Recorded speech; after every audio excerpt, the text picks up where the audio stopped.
नाज़रीन गिरामी अस्सलामु अलैकुम वरहमतुल्लाहि वबरकातुहू। सीधी बात के ताज़ा तरीन प्राइम टाइम में आप लोगों का इस्तकबाल है। नाज़रीन मैं अंसार अजीज़ नदवी इस वक्त के ताज़ा तरीन प्राइम टाइम में आप लोगों के सामने कुछ वायरल वीडियोस, कुछ तस्वीरें, उसके हवाले से तनकीदी तबसरे लेकर के हाजिर हुआ हूँ। मैं बताऊँगा कि किस तरह भारत में दलितों पर लगातार जुल्म सितम बढ़ रहा है। कहीं पर एमएलए के गुंडे उनका घर गिरा रहे हैं, तो कहीं से खबर आ रही है कि 90% एक लड़की को जला दिया गया है जब वो समंदरी में नाकाम होते हैं गुंडे। और उधर सदर रजब तैयब एर्दोगान ने जो है पूरी तरह से फ्रांसीसी सदर को एक मरतबा फिर आड़े हाथों लिया है इस्लाम को बदनाम करने या उसमें अलग किस्म का तबसरा करने को लेकर के। इधर ये खबर आ रही है कि ठाकुर के गुंडे एक मरतबा फिर जो है धमकियां दे रहे हैं हाथरस मामले में कि कोई भी नेता वहां ना जाए वरना वो वहां से जिंदा नहीं निकलेंगे। मैं आपको गुजरात मॉडल के बाद यूपी मॉडल की बात करूंगा कि किस तरह संघ परिवार कामयाब होता जा रहा है भारत को बर्बाद करने में। उधर शाहीन बाग को लेकर के एक फैसला सुप्रीम कोर्ट से आया है, तो मारूफ ग्लोकारा रेहाना ने मुसलमानों से माफ़ी क्यों मांगी है वो भी मैं आपको बताऊंगा। एक पादरी की गिरफ्तारी की खबरें आ रही है। सारी चीज़ें आप लोगों के सामने रखूँ उससे पहले आप लोगों से दरख्वास्त है कि जिन अहबाब ने हमारे चैनल को सब्सक्राइब नहीं किया है सब्सक्राइब कर ले, हमारी इन वीडियोस को दूसरों तक पहुंचाने में हमारी मदद करें, लिंक को शेयर करें। इदारे को मजबूत करना आप में से हर एक शख्स की अव्वलीन जिम्मेदारी है, जैसे दूसरे आपकी निजी जिम्मेदारियां होती हैं, क्योंकि ये आपका चैनल है, उसको मजबूत करना आप पर फर्ज है। बहरकैफ नाज़रीन आइए बात करते हैं। सबसे पहले कुछ तस्वीर मैं आपको दिखाऊं। सबसे पहले ये घर की एक तस्वीर देख लीजिएगा। ये घर डेमोलिश किया गया है और घर वाले ने इल्ज़ाम लगाया है कि मैं एक दलित हूँ और मेरा घर हैदराबाद सिटी के करीब में है और वहाँ पर मेरे घर के करीब एक एमएलए हाउस है और वो अपर कास्ट का एमएलए है। इस वजह से, जिसका नाम विवेकानंदा गौड है, उसने जो है अपने गुंडों को भेज करके मेरा घर गिरवाया है, सिर्फ और सिर्फ जो है मेरे दलित होने की वजह से और SC ST होने की वजह से, ये कहते हुए उसने ये तस्वीर शेयर किया है। तो आप अंदाज़ा लगा सकते हैं ये हैदराबाद से आ रही ये तस्वीर है। अब ये वाज़ेह हो जाता है कि जो लोग यकसानियत की बात करते हैं, अपने धर्म के बड़े कुशादा होने की बात करते हैं, उस धर्म के आला समाज के लोग जो अपने आप को मानते हैं, जो हकीकत में उनकी सोच गिरी हुई और सतहियत की है, जो पूरी तरह से नीचे गिरी हुई है, वो लोग किस तरह जुल्म और तशद्दुद अपना रहे हैं। इसी तरह एक वीडियो भी इस वक्त सामने आ रही है, ये भी जो है तेलंगाना से आ रही खबर है, जहाँ पर एक 13 साल लड़की को रेप करने में जब यहाँ के गुंडे कुछ वो नाकाम हुए तो उसको जो है आग लगा दिया, जिंदा उसको आग के हवाले कर दिया। एक यहाँ के मकामी एमएलए है जो इसके लिए गए थे, तीमारदारी के लिए गए थे, तो उन्होंने इस वीडियो को शेयर करते हुए पूछा है कि इतना सख्त बीमार और इस तरह ज़ख्मी होने वाले खातून को आखिर यहाँ की गवर्नमेंट सुपर स्पेशलिटी हॉस्पिटल में शिफ्ट क्यों नहीं किया और क्यों अब तक जो है दरिंदों को गिरफ्तार नहीं किया गया। इस तरह की वीडियो, इस तरह की खबरें नाज़रीन लगातार सामने आ रही हैं कि किस तरह से छोटी छोटी बच्चियों को इस वक्त हवस का निशाना बनाने की कोशिशें हो रही हैं। आप इस बात से अंदाज़ा लगा सकते हैं कि इस वक्त भारत में जगह जगह रियासतों में, अलग अलग रियासतों से किस तरह की खबरें सामने निकल करके आ रही हैं। नाज़रीन आइए एक धमकी भरा ये वीडियो मैं आपको दिखाना चाहता हूँ। हाथरस मामले में आपको मालूम है कि जो यहाँ पर असमदरी के जो मुलजिम है, मुजरिम है, उनका ताल्लुक ठाकुर से है और उनको बचाने की पूरी कोशिशें हो रही है। इल्ज़ाम लगा है पुलिस पर भी, इल्ज़ाम लगा है योगी हुकूमत पर भी कि वो उनको शील्ड की तरह से काम कर रहे हैं बचाने की, और उनको मुलाकात के लिए जिस कैद खाने में, जेल में थे, वहाँ पे एक बीजेपी का एक लीडर भी चला गया था मुलाकात के लिए। अब यहाँ के ठाकुर, जिनका कहा जाता है कि इस जो शख्स को देख रहे हैं इसका नाम पंकज धावरिया है और राष्ट्रीय स्वर्ण परिषद नामी एक तंजीम है, उसका जो है करता धरता है। उसने किस तरह से धमकी दे रहा है उन लोगों को जो हाथरस में आकर की सियासत करने की कोशिश करते हैं कि उनके लोग जो है उनको नहीं छोड़ेंगे, उन पर हमला करेंगे वगैरह वगैरह, और इसको अभी तक गिरफ्तार भी नहीं किया गया है। तो आप यूपी के जंगल राज की कहानी, इसकी ज़बानी और उसको देखने के बाद भी फैसला ले सकते हैं कि किस तरह की सूरत हाल है यूपी में। प्रचारक पंडित पंकज धावरिया पूरे भारत को और पूरे भारत के राजनेताओं को अपना संदेश देना चाहता हूं। कृपया ध्यान से सुन लें और इसे कान खोल के सुन लें। हाथरस भूलगढ़ी की घटना पे जब तक कि कोई भी व्यक्ति दोषी और निर्दोष साबित नहीं हो जाता जांच में, तब तक यहाँ पे राजनीति ना करें। अन्यथा मेरी या तो इसे निवेदन समझना या फिर चेतावनी। कोई भी व्यक्ति यहाँ पे, कोई भी राजनेता अगर हाथरस में आता है, चाहे वो तृणमूल कांग्रेस हो, चाहे वो भीम आर्मी हो, चाहे कोई भी संगठन, बिना पिटे, बिना सर फटे, बिना गाड़ी टूटे जाएगा नहीं। इसे चाहे मेरा आप हाथ जोड़ के निवेदन समझ लीजिएगा, चाहे इसे गुंडे ही समझ लीजिएगा, आपको मैं क्षमा नहीं करूंगा। क्योंकि आपने मेरे क्षेत्र का, एक बिटिया का, इस देश का, अपनी राजनीति के लिए जो अपमान किया है, बदनामी की है, मैं उसके लिए आपको कभी माफ नहीं कर सकता। धन्यवाद। नाज़रीन, आइए दूसरी खबर की जानिब बढ़ते हैं और दूसरी खबर है सदर रजब तैयब एर्दोगान के हवाले से। वो लगातार फ्रांस के सदर मैक्रोन से इस वक्त नाराज नजर आ रहे हैं, जब से उन्होंने इस्लाम की तंजीम नौ की बात कही है, इस्लाम को निशाने पर लेने की कोशिश की है। तो मिस्टर मैक्रोन से उन्होंने सवाल करते हुए कहा है कि तुम होते कौन हो जो इस्लाम की तंजीम नौ की बात करो, और तुम में इतनी हिम्मत कैसे हुई? क्या हमने कभी ईसाइयत और यहूदियत की तंजीम नौ की बात की है? यूरोपियन सियासतदान अपनी नाकामियों पर पर्दा डालने के लिए इस्लाम की तौहीन कर रहे हैं, ये कहते हुए उन्होंने जवाब दिया है।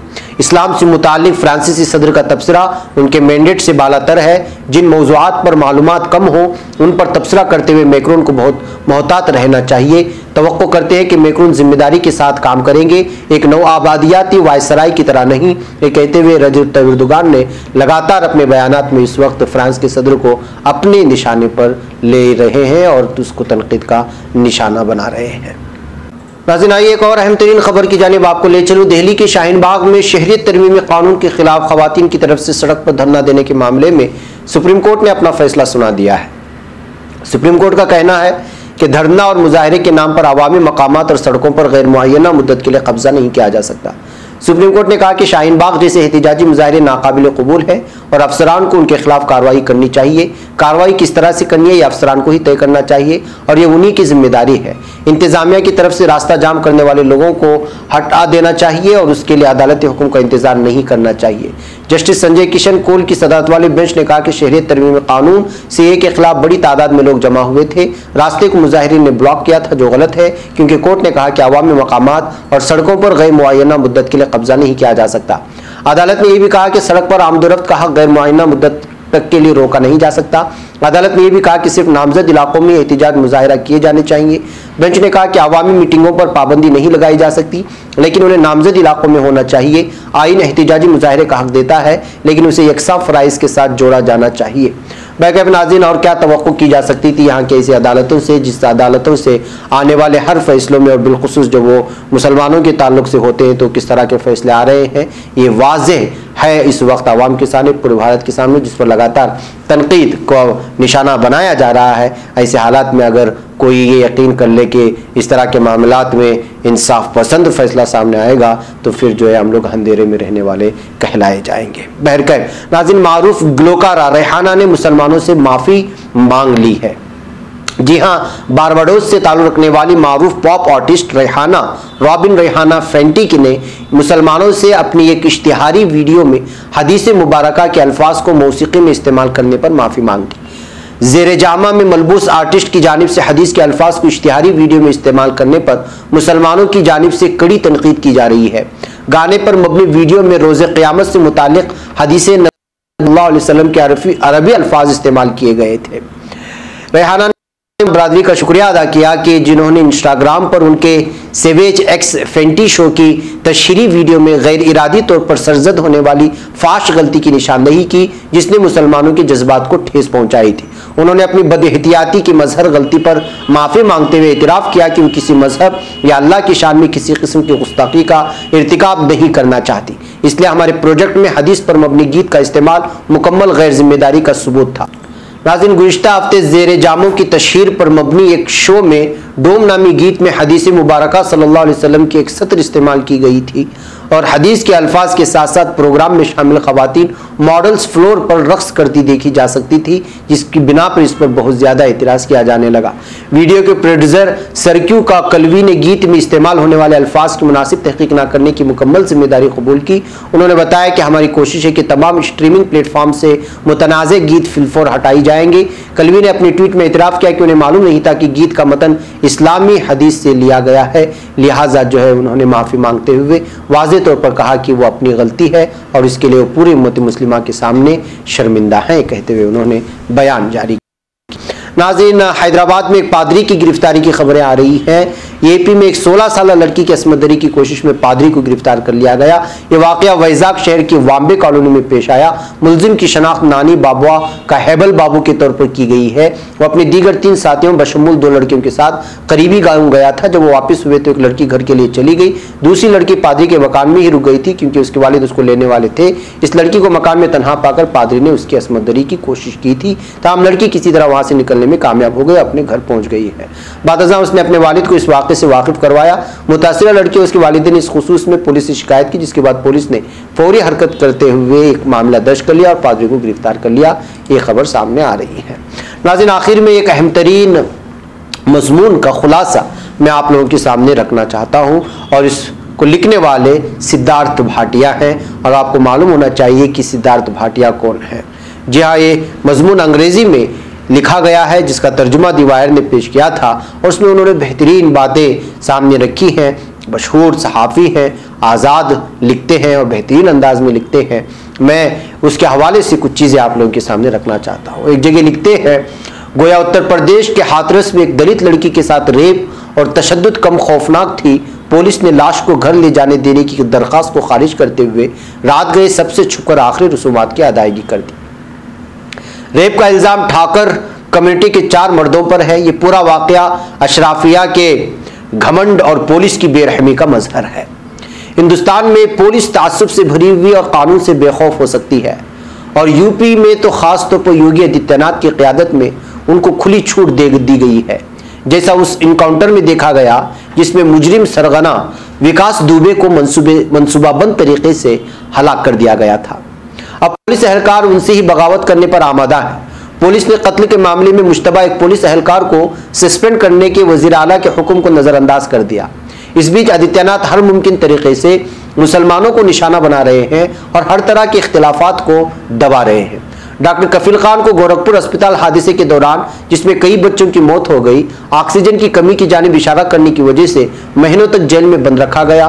शहरियत तरमीम कानून के खिलाफ मुजाहिरा करने वाले मुतादिद लोगों की मिल्कियत जब्त कर ली गई। आदित्यनाथ शहरों अजायब खानों का नाम बदलने के काम में मसरूफ है, मुसलसल मसरूफ है और अब कारोबारियों को रियासत में सरमायाकारी के लिए मदऊ कर रहे हैं और उन्हें ऐसा क्यों नहीं करना चाहिए? क्या इंडिया टुडे ने उन्हें लगातार 3 बार हिंदुस्तान का सबसे उम्दा वजीर आला करार नहीं दिया है? यहाँ तक कि कारोबारी दुनिया के लोग अब उन्हें वज़ीर आज़म के ओहदे की सबसे अच्छी पसंद के तौर पर भी देख सकते हैं।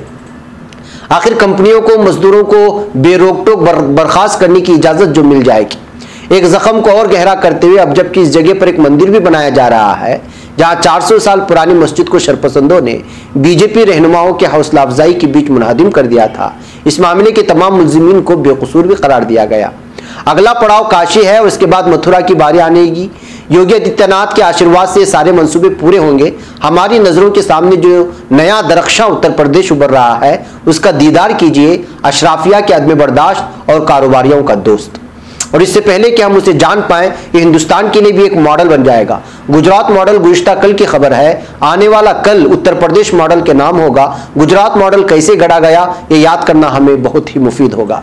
गुजरात फसादात जिसमें 1000 से ज्यादा लोग मारे गए, जिनमें ज्यादातर मुसलमान थे, नरेंद्र मोदी एक तरफ से अछूत बन गए थे। वो उस वक्त के वजीर आजम अटल बिहारी वाजपेयी जिन्होंने 2 हफ्ते बाद पूरी तरह से एक अलग राग अलापते हुए बिलवास्ता तौर पर गोधरा ट्रेन को आग लगाने और इस तरह हिंदू रद्द-ए-अमल की आग की चिंगारी बनने के लिए मुसलमानों को खुशरुआ ठहराया था कि हाथों बर्खास्त होते होते बाल बाल बच गए थे। मोदी ने अपनी कुर्सी बचा ली, लेकिन हिंदुस्तान और बैनुल-अक़वामी कम्युनिटी के कई लोगों ने उनका बाइकआउट कर दिया था। हिंदुस्तानी कारोबारी अपनी तनकीद में तृष थे। मार्च 2002 में बैंकर दीपक पारेख ने तकलीफ से भरकर कहा, बैनुल-अक़वामी सतह पर हमने एक सेकुलर मुल्क के तौर पर अपना नाम गंवा दिया है। हालांकि बाद में उन्होंने भी अपना सुर बदल लिया। दूसरे कारोबारियों ने भी बेरहम हलाकतों और लूटपाट पर अपने गुस्से का इजहार किया। कई ममालिक ने मोदी को वीजा देने से इनकार कर दिया। अमेरिका जैसे कुछ मुल्क ने खुले तौर पर तो दूसरों ने चुपचाप। सच्चाई ये भी है कि कुछ सालों बाद उनके डिप्लोमेट गुजरात जा रहे थे, उनसे मुलाकात कर रहे थे और सरमायाकारी पर चर्चा कर रहे थे। और 2013 में एक वाइब्रेंट गुजरात कॉन्फ्रेंस में टॉप कॉर्पोरेट वज़ीर आला नरेंद्र मोदी की तारीफ करने के लिए ये एक दूसरे पर सबकत ले जाने की कोशिश कर रहे थे। मुकेश अंबानी ने कहा उनके पास एक अजीमुशान विजन है। अनिल अंबानी ने ऐलान किया वो महात्मा गांधी और सरदार पटेल की तरह है। रतन टाटा ने मुबालगा से काम लेते हुए कहा गुजरात हिंदुस्तान में सबसे ज्यादा सरमायाकारों के मफाद वाली रियासत है, उसका सेहरा मिस्टर मोदी को जाता है। तब तक वो अपने कौमी अज़ाइम को नुमाया करना भी शुरू कर चुके थे और वो न सिर्फ कारोबारी दुनिया में बल्कि उन तमाम हिंदुस्तानियों के बीच भी मकबूल हो रहे थे जो उनके बारे में सिर्फ अच्छी बातें सुन रहे थे।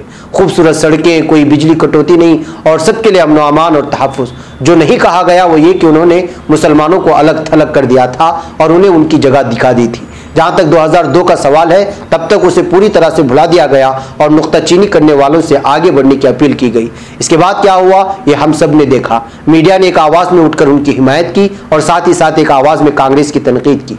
नरेंद्र मोदी के हर लफ्ज को सुर्खियों में जगह दी गई। जिनकी याददाश्त अच्छी है वो वाराणसी में उनके रोड शो को कवर कर रहे टीवी सहाफियों और नामवर एंकरों के हाँफते हुए जोश को भूले नहीं होंगे। आम तस्वुर है कि मीडिया ने अपनी ज़मीर को 2014 के बाद फरोख्त कर दिया और मोदी फैन क्लब में शामिल हो गया, लेकिन हकीकत में यह बहुत पहले हो चुका था। मुबस्सिरों को इल्हाम हुआ कि वो यानी मोदी अब बांटने वाले मुद्दों पर बात नहीं कर रहे थे और सिर्फ इक्तिसादी तरक्की उनकी सोच के मरकज में थी। करप्ट सरकार की क़यादत करे मनमोहन सिंह ने हिंदुस्तान की मईशत को चौपट कर दिया था। बेदाग मोदी उसकी भंवर से निकाल लेंगे, गैर मुल्की सरमायाकारी में तेजी आएगी, नौकरियों की कोई कमी नहीं होगी और हिंदुस्तान एक सुपर पावर बन जाएगा। ऐसा कुछ भी नहीं हुआ और हुनर की कान मोदी ने हिंदुस्तान की मईशत को मंझदार में बगैर नाखुदा के छोड़ दिया। इसी के साथ साथ हेट एंड क्राइम्स में ड्रामाई तौर पर इजाफा हुआ और मुसलमानों को हाशिए पर धकेला जा रहा है। यह हमेशा से संघ परिवार का एजेंडा था जिसे उसने अच्छी तरह से अंजाम दिया। मोदी को बड़े वोटर तबके के बीच काबिल कबूल बनाने के लिए उनकी इमेज को नए सिरे से गढ़ा जाना जरूरी था। फिर कावाराना सोच का हामिल होने के बावजूद कई शहरी हिंदुस्तानी शिद्दत पसंद मजहबी शख्स की उम्मीदवारी शायद कबूल नहीं करते, इसलिए एक नया मोदी गढ़ा गया और ये कामयाब रहा। दिल्ली में मोदी सरकार किसानों और मुसलमानों के खिलाफ कवानीन को आगे बढ़ा रही है, कारोबारियों के मफाद वाले उसूलों को बदल रही है, मुखालिफिन के साथ सख्ती से पेश आ रही है, साथ ही ये भी यकीनी बना रही है कि उसके अपने लोगों को पुलिस बेवजह परेशान न करे। लेकिन मरकज में सरकार चलाने से रियासत की सतह पर इख्तियारात नहीं मिलते हैं और कभी कभी हाथ बांध सकते हैं। यही इम्कानात के तौर पर योगी आदित्यनाथ उभर रहे हैं। वजीर आला होने के बावजूद सहाफियों को नोटिस भेजने के लिए अपनी पुलिस को कहीं भी भेज सकते हैं। वो यूपी के भगवान और मालिक हैं, दिल्ली में उन्हें रोकने वाला कोई नहीं होगा। यूपी मॉडल की कोई मुखालिफत नहीं करेगा और इस बात की कोई फिक्र नहीं है कि बैनुल अक़वामी कमेटी को कैसा दिखता है। आदित्यनाथ की दुनिया देखने की नजर में खारिजा पॉलिसी और डिप्लोमेसी की कोई अहमियत नहीं है। कानूनी बारीकियां वक्त की बर्बादी है और जमहूरियत के लिए जज्बाती लोगों के लिए है। एक मिशन को पूरा किया जाता है और संघ को मालूम है कि उसे हासिल कर लेगा। उनकी इमेज बेदाग है। वो मुसलमानों से नफरत करते हैं और सोचते हैं कि दलितों को अपनी जगह पता होनी चाहिए। संघ के नजरिए के मुताबिक नरेंद्र मोदी बहुत नर्म है और अपनी इमेज के बारे में भी बहुत फिक्रमंद रहते हैं, लेकिन आदित्यनाथ के साथ ऐसा नहीं है और इसीलिए योगी आदित्यनाथ आने वाले कल का चेहरा है, ये कहते हैं भाटिया जी। और आप इस मजमून को पढ़ने के बाद महसूस करेंगे कि उन्होंने किस तरह से शुरू से लेकर के आखिर तक ये बयान करते हुए आखिर में जो बात कही है कि कल आने वाला चेहरा एक और भयानक हो सकता है। नाज़रीन, मुझे यहाँ पर इजाज़त दें। अस्सलामु अलैकुम व रहमतुल्लाहि व बरकातहू।